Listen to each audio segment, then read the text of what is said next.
అమ్మా నమస్కారం. ఆహ్, నమస్కారం అండి. మీరెవరో తెలీదు. నా పేరు రామశాస్త్రమ్మా. ఈ కాలనీలో ఉండే గుడి పూజారిని. ఓహ్! సీతలు నువ్వు కానీ. అలాగేనమ్మా. ఆహా! నమస్కారం అమ్మా. నమస్కారం పంతులు గారు. క్షమించండి మేము పర్వాలేదమ్మా. ఎవరి ఆహారపు అలవాట్లు, ఎవరి ఆచార వ్యవహారాలు వారివి. అందుకు నాకే ఆక్షేపణ లేదు. ఇంతకీ తమరు ప్రసాద్ గారి పెద్ద కోడల్ని పంతులు గారు. అవునా? లక్షణంగా ఉన్నారమ్మా. దీర్ఘసుమంగళీ భవ. ప్రసాద్ గారు ఇంట్లో ఉన్నారా అమ్మా, లేక కోర్టుకు ఏమైనా వెళ్ళారా? మావయ్య గారు ఇంట్లోనే ఉన్నారు. స్నానం చేస్తున్నట్టున్నారు. వారితో ఒక ముఖ్యమైన పనుండి వచ్చానమ్మా. మీరు వారి కోడలు గారు కాబట్టి మీతో కూడా ఆ పని గురించి విన్నవించుకుంటాను. కాలనీలో ఉండే చిన్న గుడి స్థానంలో పెద్ద గుడి నిర్మించాలని సంకల్పించాం. గుడి నిర్మాణానికి విరాళాలు పోగు చేస్తున్నాం. లాయర్ గారు ఎలాగూ మంచి విరాళమే ఇస్తారు. మీకు నూతనంగా పెళ్లి జరిగిందన్నారు కాబట్టి మీ వారి చేతుల మీదుగా కూడా ఎంతో కొంత విరాళం ఇప్పిస్తే ఆ సీతారాముల అనుగ్రహం మీ దంపతులకు కూడా కలిగి మీరు కూడా ఆది దంపతుల్లా ఉంటారు. తప్పకుండా పంతులు గారు. చాలా సంతోషం అమ్మా. వెళ్ళి లాయర్ గారిని కలిసొస్తాను. ఒక్క నిమిషం పంతులు గారు. మీరు లోపలికి వెళ్లే ముందు మీకో విషయం చెప్పాలి. ఏంటమ్మా? మా అత్తయ్య గారు ఉన్నారు కదా. ఎవరు? భువనేశ్వరి గారేనా అమ్మా? అవునండి. ఆవిడికి దైవభక్తి కాస్త తక్కువ. అలాగే మనుషులపై నమ్మకం కూడా తక్కువే. విరాళాల పేరుతో మీరు డబ్బులు వసూలు చేసి మీ విలాసాలకి ఖర్చు పెడతారని ఆవిడ అనుమానం. రామరామ, నేను అలాంటి వాడిని కాదమ్మా. ఆ సీతారాముల పరమభక్తుణ్ణి. ఆ ఆ విషయం నాకు తెలుసు పంతులు గారు, కానీ మా అత్తయ్యకి తెలియదు కదా. అందుకే మీరు మా మావయ్య గారిని విరాళం అడిగితే ఆవిడ అడ్డుపడుతుంది. మీరు ఒక పని చేయాలి. ఏం చేయాలమ్మా? మా అత్తయ్యని ముందు మీరు విరాళం అడగొద్దు. ఒక కేసు పని మీద మావయ్య గారిని కలవడానికి వచ్చానని చిన్న అబద్ధం చెప్పండి చాలు. దైవ కార్యం, ఒక చిన్న అబద్ధం చెప్పినా తప్పు లేదు. అలాగే చేస్తాను. ఒక్క నిమిషం పంతులు గారు, మీరిక్కడే ఉండండి. నేను లోపలికి వెళ్ళి మావయ్య గారు రెడీ అయ్యారో లేదో చూసి అత్తయ్య గారిని ఇక్కడికే తీసుకొస్తాను. సరేనమ్మా.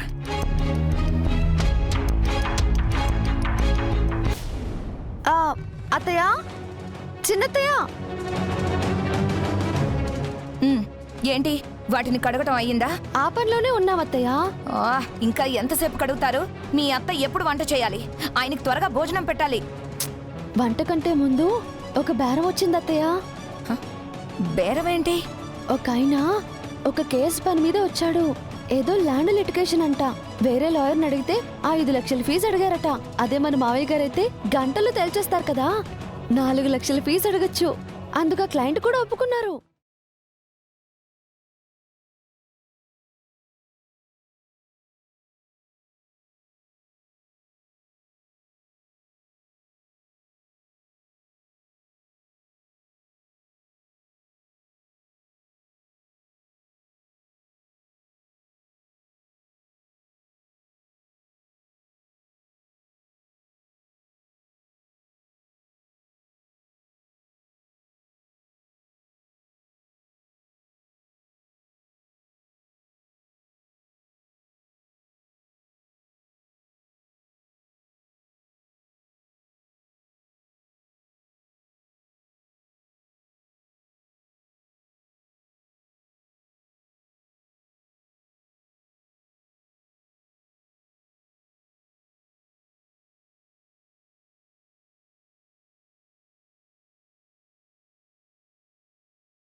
ఆ, ఆ, అంటే సీతాలు వాటిని ఎప్పుడో తెచ్చుకుంది.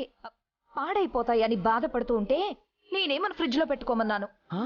ఏంటి పని మనిషి తెచ్చుకున్నవి మన ఫ్రిడ్జ్లో పెట్టుకోమన్నారా? ఆహా, ఎంత విశాల హృదయం పిన్ని మీది. ఆదర్శమైన ఆడవాళ్ళంటే మీరే.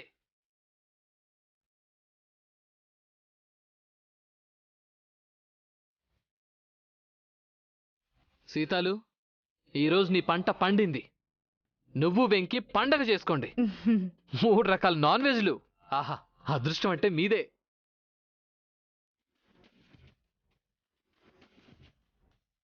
చాలా సంతోషం అమ్మగారు, ఇవన్నీ మాకిచ్చినందుకు. త్వరగా తీసుకుని వెళ్ళు. ఆ, ఆ,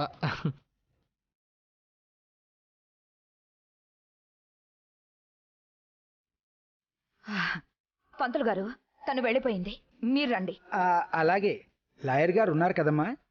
ఉన్నారు. మీ కేసు చూస్తారు. కేసా? ఆ, మ్, ఆ, ఆ, అవునమ్మా, కేసే. లాయర్ గారితో మాట్లాడాలి. పదండి. పద.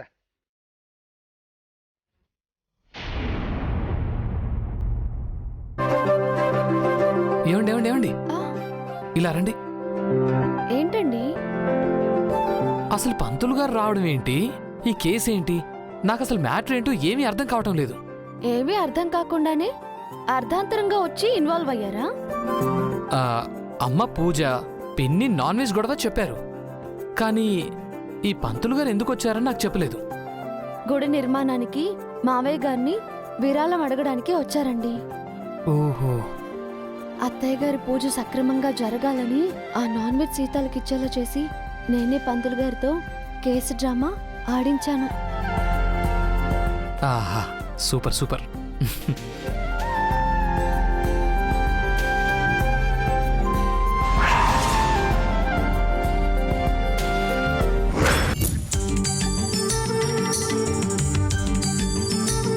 ఏంటమ్మా, భువనకల అబద్ధం చెప్పి పంతులు గారికి అబద్ధం చెప్పి శీతలగా విప్పించేశావా? అవునమ్మా, పూజకు అవి అడ్డు రాకుండా తెలివిగా తప్పించింది. 15 వారాలుగా ప్రతివారం పూజలో ఏదో ఒక అపశృతి జరుగుతూనే ఉందమ్మా. హర్ష ఇంటికి రావాలని, ఆయన మనసు మారాలని ఈ పూజ సంకల్పించానమ్మా. ఆ రెండు జరగకూడదని భువన ప్రతివారం అడ్డుపడుతూనే ఉంది. ఇన్ని వారాల తర్వాత నీ పుణ్యవాణి ఆ అడ్డంకి తొలగిపోయింది. నీ మేలు సాయం మర్చిపోలేనమ్మా. పూజలో మీకు సహాయం చేస్తాను అని ముందే చెప్పాను కదా అత్తయ్య. అయినా నేను చేసింది మేలు కాదు, మీకు సేవ. ఎంత ఉత్తమురాలువమ్మా. నిజంగా నా జన్మ ధన్యమైంది. నీకు జన్మంతా రుణపడి ఉంటాను. అదే మాట అత్తయ్య, మీకే నేను రుణపడి ఉన్నానేమో. ఆ రుణం ఇలా తీర్చుకుంటున్నానేమో. మీరిద్దరూ ఇద్దరే. బ్లాక్ అండ్ వైట్ కాలం నాటి డైలాగులు చెప్పుకుంటూ ఉంటారు. సరే, కాసేపు మీ రుణానుబంధాల సంగతి పక్కన పెట్టండి. పాపం ఫ్రీగా వచ్చిందని పిన్ని నాన్ వెజ్ని సీతాలకిచ్చింది. నిజం తెలిస్తే ఏమైపోతుందో ఏమో. కానీ చిన్నత్తయ్యకి అలాగే జరగాలి, లేదంటే వారం వారం పూజ చెడగొడుతుందా? ఇప్పుడు ఏం చేస్తుందో చూస్తా. నువ్వు కూడా హర్షలాగా మారిపోతున్నావేంటమ్మా? వీడికి నువ్వు తోడైతే ఇంకంతే. ఆ భువన ఏమంటుందో ఏమో. నువ్వు పూజ సంగతి చూసుకో అమ్మా, పిన్ని సంగతి మేం చూసుకుంటాం.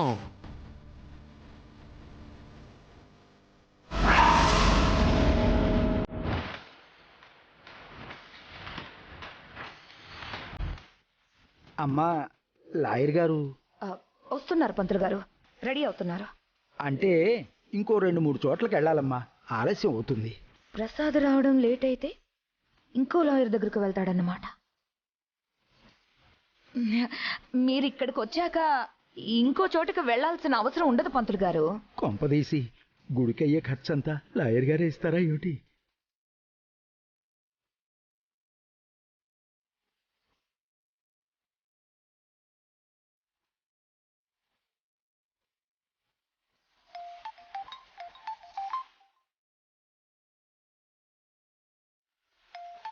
చెప్పు బోనా. త్వరగా రండి. వస్తున్నాను. ఏంటి ఆ తొందర? చాలా పెద్ద క్లయింట్ ప్రసాద్, మంచి బేరం. లేదంటే వేరే లాయర్ దగ్గరికి వెళ్తానంటున్నాడు. సరే, 2 నిమిషాలు వస్తాను. వాళ్ళ కాఫీ టీ ఏర్పాట్లే నుంచి. అలాగే. వస్తున్నారు. కాఫీ టీ ఏమైనా తాగుతారా? వద్దమ్మా. రామచంద్ర ప్రభు, ఈవిడ ముందు లాయర్ గారిని చందా ఎలా అడగాలి? ఇంతకు ముందు ఆయన ఎంత అడిగారు పంతులు గారు? ఆ, ఆ, ఆ, ఎంత ఇచ్చారు అనబోయి ఎంత అడిగారు అన్నట్టుంది అనుకుంటా. ఒక 5. 5 అడిగారా? దివ్య చెప్పింది నిజమే. వేరే లాయర్ 5 లక్షలు అడిగారట. నేను 4 అడగమని ప్రసాద్తో చెప్పి బేరం తెగ్గొట్టేస్తాను.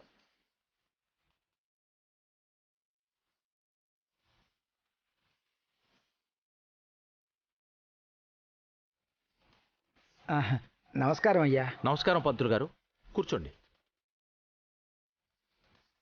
ఎలా ఉన్నారయ్యా? ఆ దేవుడి దయ వల్ల బానే ఉన్నాను.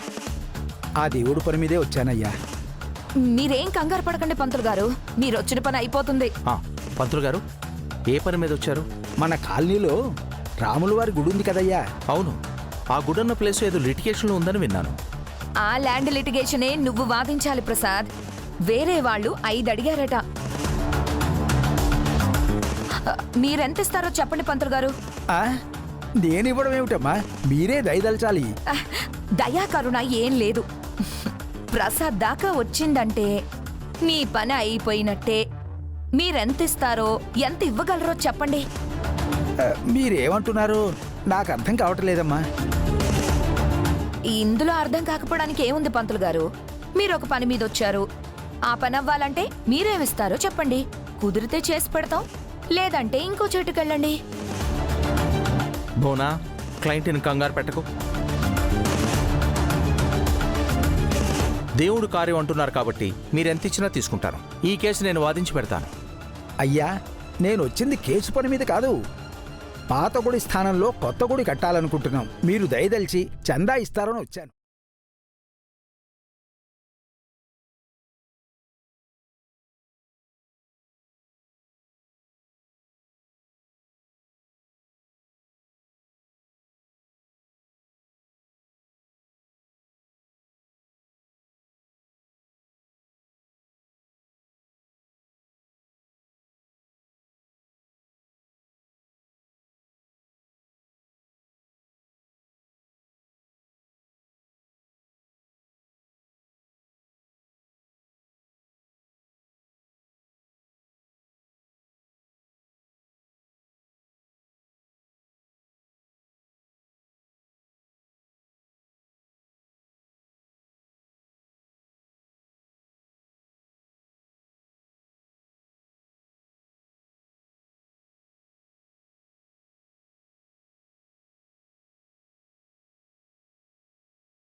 ఇంటికి కేసు కోసం వచ్చారో చందా కోసం వచ్చారో ఆ మాత్రం తెలుసుకోపోతే ఎలాగూ? సారీ ప్రసాద్. ఏమిటి సారీ? అరే, పంతులు గారు చందా అడిగితే 1116 అని చెప్పి నా పరువు తీస్తావా? ఆయన బయటికెళ్ళి పలానా లగడపాటి రాజేంద్ర ప్రసాద్ గారి ఇంటికి వెళ్ళి చందా అడిగితే ఇక్కడ జరిగిన విషయం చెప్తే నా పరువేం కావాలి? కాస్త కామన్ సెన్స్ ఉండాలి. బుద్ధి లేకుండా నన్ను కూడా కంగారు పెట్టావు.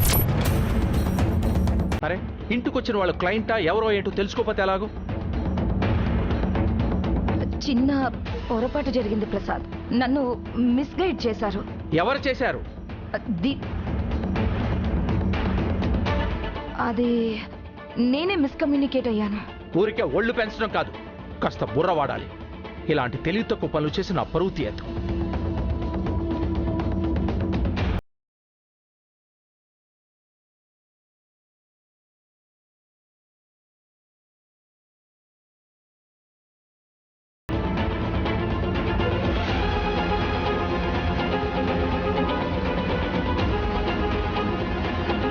ఏదో ల్యాండ్ కేసట.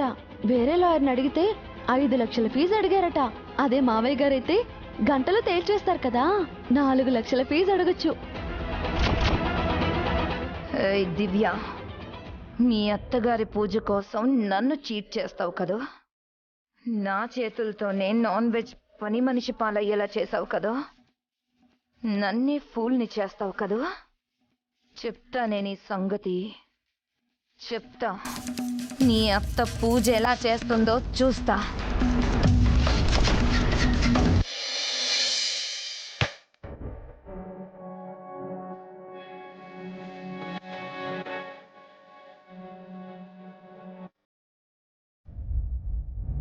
దివ్య,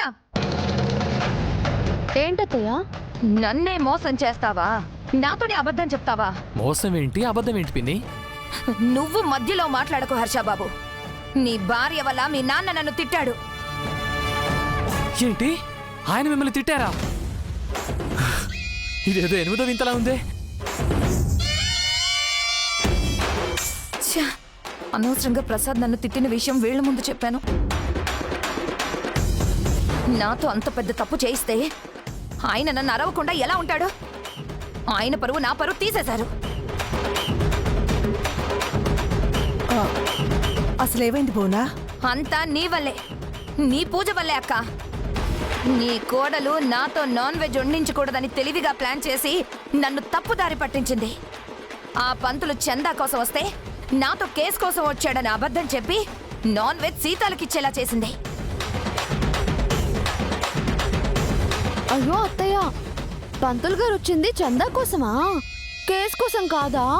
చేసిందంతా చేసి నాటకాలు ఆడకు. అయ్యో సారీ అత్తయ్య. నాన్ వెజ్ వాసనకు పంతులు గారు ముక్కు మూసుకొని మాట్లాడారు.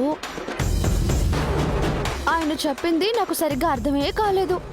చందా కోసం వచ్చారనంటే కేసు కోసం వచ్చారేమో అన్నట్టుగా వినిపించింది. మరి పొరపాటు అయిపోయింది అత్తయ్య. మళ్ళీ ఇదొక అబద్ధమా? పొరపాటు అయిందంటోందిగా పిన్ని. ఏ, మీరెన్ని పొరపాట్లు చేయలేదు? మా అమ్ముండగా మా నాన్నని పెళ్లి చేసుకున్నారు, అది పొరపాటు కాదా పిన్ని? ఎప్పుడో జరిగిపోయిన దానికి ఇప్పుడు ఎందుకురా? భోనా, పూజ సంపూర్ణంగా పూర్తయింది. హారతిస్తాను. ఆయన పిలిచి అక్షింతలు వేయించుకుని ఆశీర్వాదం తీసుకో. అందరం బాగుంటాం. ఏం అక్కర్లేదు.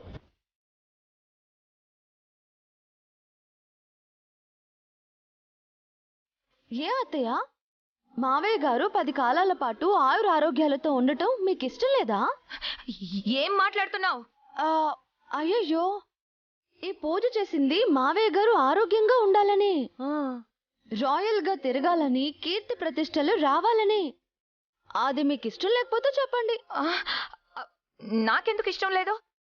ఆయన బాగుంటేనే కదా అందరం బాగుంటాం. త్వరగా హారతిచ్చి అక్షింతలు చేతిలో పెట్టండి. ఆయన దగ్గరకు వెళ్ళి ఆశీర్వాదం తీసుకుంటాను.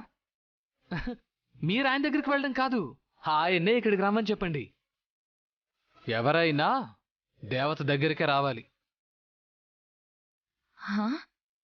దేవత?